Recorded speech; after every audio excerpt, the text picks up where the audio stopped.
Hi everyone, it's Heidi from flutterbyheidi.co.uk and I'm Heidi Smith. I'm an independent Stampin' Up! Demonstrator based in the United Kingdom, in the middle in a county called Warwickshire. So today I'm bringing you another one of my World of Good Sweet projects. This is part of my Sweet Inspirations. If you want to know a little bit more about this sweet, pop along to my Facebook page and I've done an introduction to it there. But I'll just very quickly just show you the main components. So we have a stamp set and coordinating dies. So this is our stamp set here.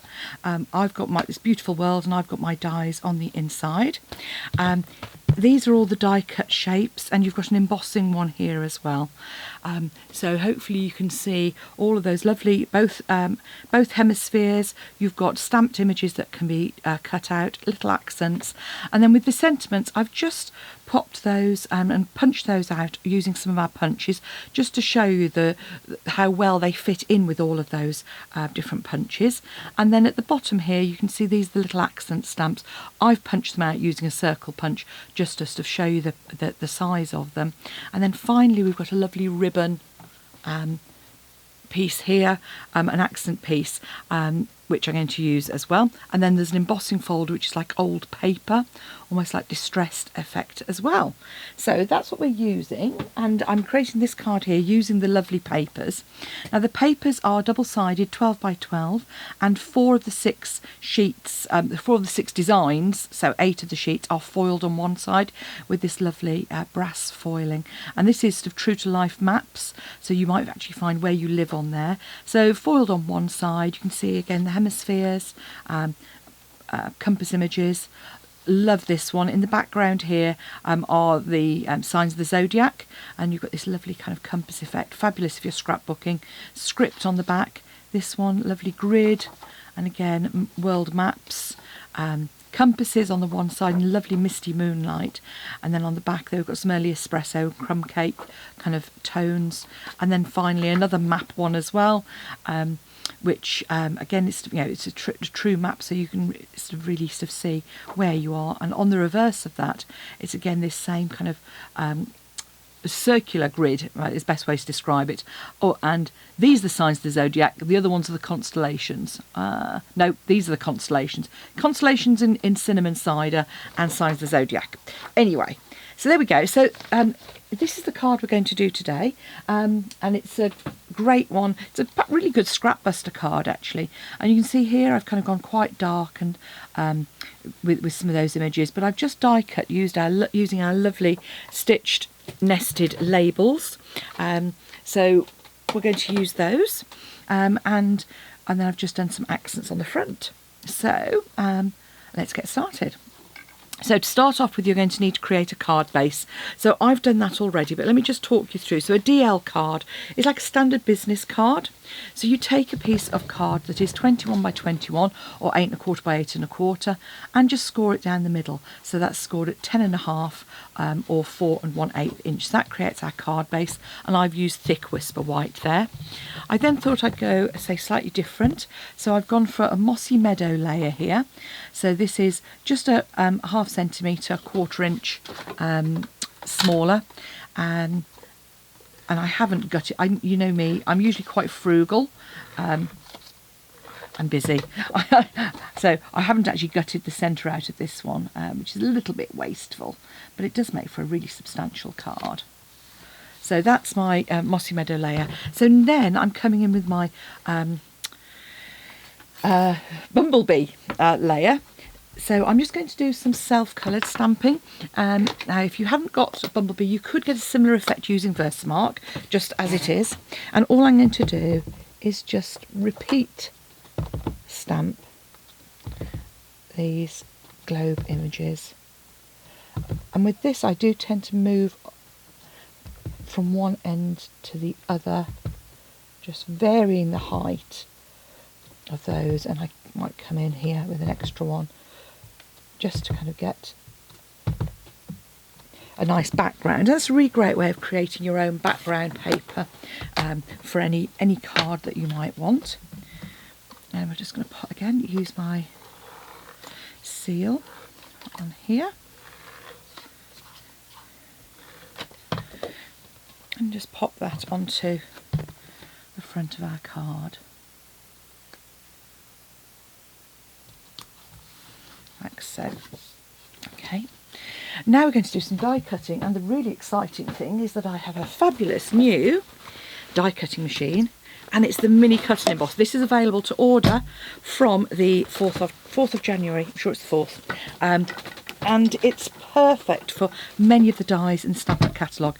Folds away. It's quite lightweight, which is great because it means that it, you know, if you're travelling with it, which is the idea of this, you don't, you're not kind of having to, you know, break your shoulders to get it done. And I've just chosen a mixture of card and foil and papers to do my die cutting. So you get the plates with it, and they're all numbered as well, and they tell you what the sandwich is. So my number 1 plate, keep obviously a number 2 plate for cutting into, keeping your top one nice and clean. And I'm going to grab my dies, which I've got here, and the 4th one, which I heard ping. Here, right. Okay, so I'm going to take my smallest one. And these plates are 3 inches wide, so when you're cutting something, you can either cut it to the width of your paper that you're using, or maximum is of 3 inches, and then you can just pop that. You'll see here, and it's really great. It just works like any standard machine. Pop that through. And it comes out perfectly. First time of asking. Absolute dream. So I'm then going to do my next one, which is going to be my my next one up. So this is this one. So this one is about 2 1/4 inches, I think, in width.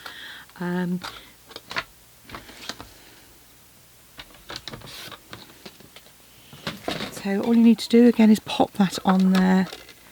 And you'll see how quick and easily this comes together. Obviously I'm doing it on paper, which isn't ideal, but this is why it's good to keep a top plate nice and clean, because then you don't get any marks on things like foil sheet. That's going to be my next layer, so I don't get confused. Pop those through. My 3rd layer. Now this is the one where I'm just going to, the magnetic plate isn't available at the moment, but it will be soon.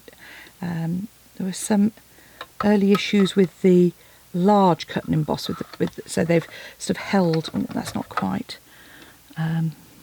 So you may need a little bit of washi tape on these, if you, yeah, just to, I'm just going to pop that on the outside because I don't want that moving about. It's going to look odd if it's wonky.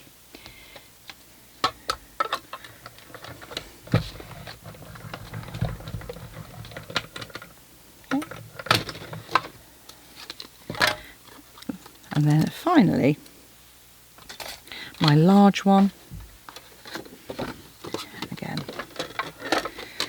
And as I say, this is so useful. I had an old one of a different make, but it wasn't as good as this. And just this is really smooth when you sort of put it through. And I'm saying it's not too heavy to pop in your bag either. So when we're finished, let's just pop that away. You can see, just tucks out of the way perfectly. Then I'll put my plates. Okay. So there we've got our 4 layers. I have got some others which I've forgotten to do, which I might have to get out and do again in a minute. Okay, so now we want to start building up our layers. So that we need to cut each of these in half, and that's really easy, just by lining up those 2 points.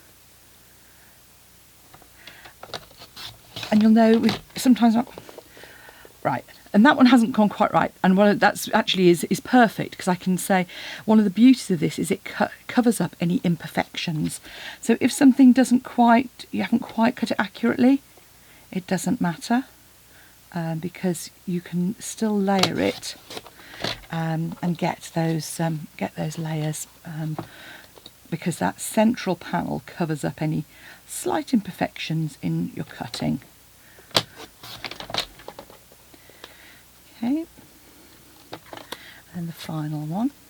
Now we have got a bit more die cutting to do because we've got that centre panel to do as well, so actually that works quite well once I've got those bits out. I have cut the centre bar, which I've just done in some cinnamon cider, but as I said, I've cut a strip of our lovely sheet, which is 5/8 of an inch, that one's 3/4, and that just fits perfectly on there. So you can pop that through the machine. And then we also want some smaller ones to go on the front there as well. So the size I've used for that one is this one here. Just big enough to pop through. And you can really, again, choose whatever sort of colours, scraps you happen to have about. I'm going to use a cinnamon cider layer. I'm then going to use a bit of my brass one, and on this one, ready for this, I've actually used one of our adhesive sheets. I love using our new adhesive sheets because they are so thin. It's really more like a film of glue rather than a heavy actual adhesive. It's a bit, I say, like a bit like a kind of snail almost, which means that when you cut through, you only have to put it through the once, because certainly others I've had have been problematic, because you cut through and it hasn't cut through the adhesive layer, you know, which is no good at all. So with this one, I'm just popping that on the middle there. Make sure that goes. I haven't got that quite lined up. Oh, that's why. There we go. And you'll see that that comes out just perfectly, first time of asking, and just need to pop those. Look, quick flick and those just pop out beautifully. A little bit of my foil, again, just pop that through.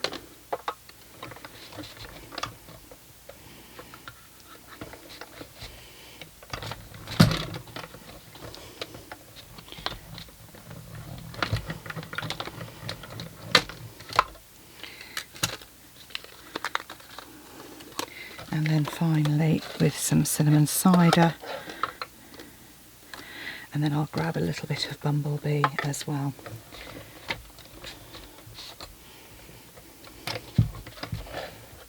Just want to line the plates up, always helps.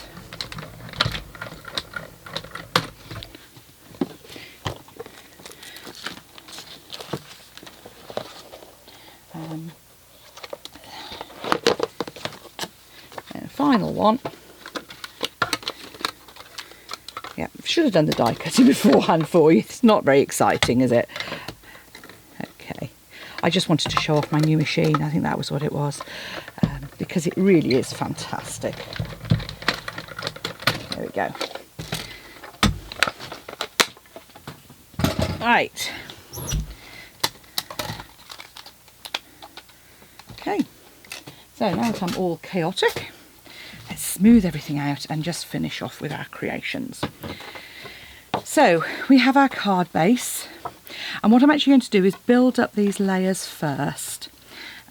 So that's going to be our middle strip. That's our strip that's going to go across. And what I did with this was I just cut it at an angle on the end there, like so, and then cut it into the middle. So those to go onto our pieces. So what I'll do is I'll just peel off the backing strip.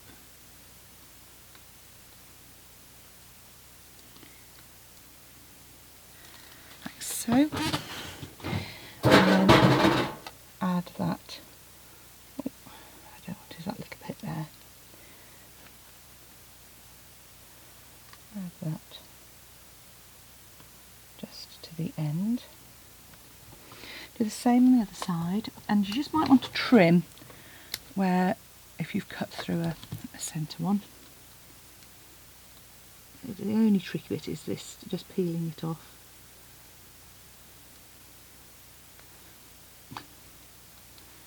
Yeah.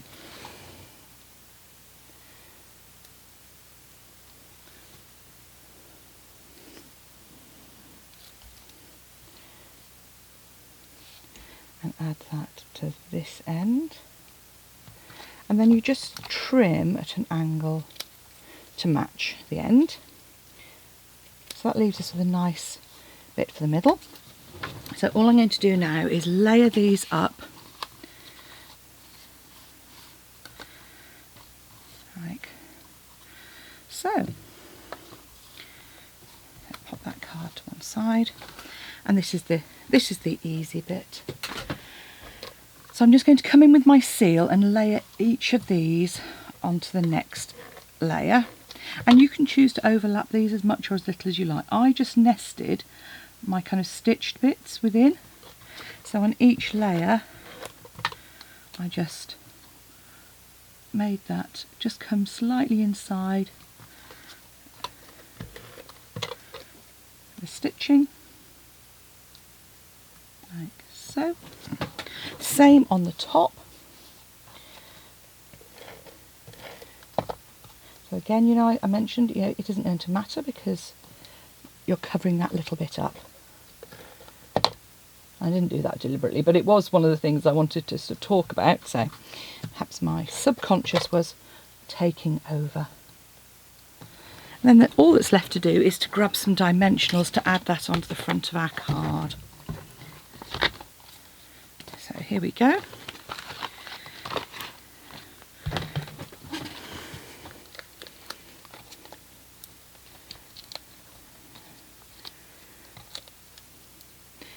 Now obviously you could add as many dimensionals as you want, but what I did was I just came in just up from the bottom, added that.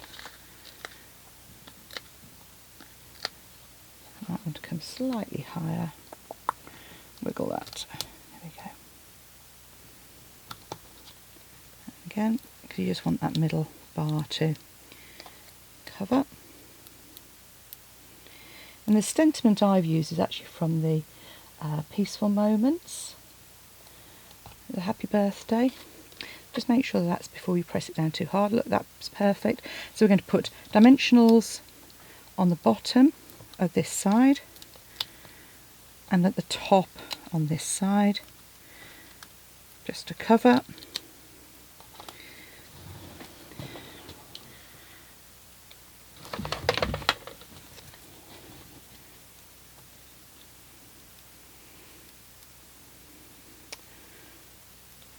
More haste, less speed, hide.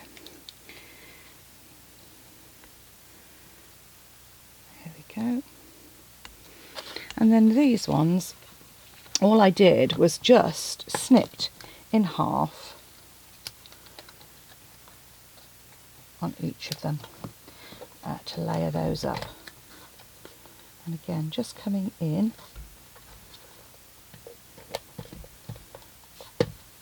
on each layer. And then your cinnamon cider one,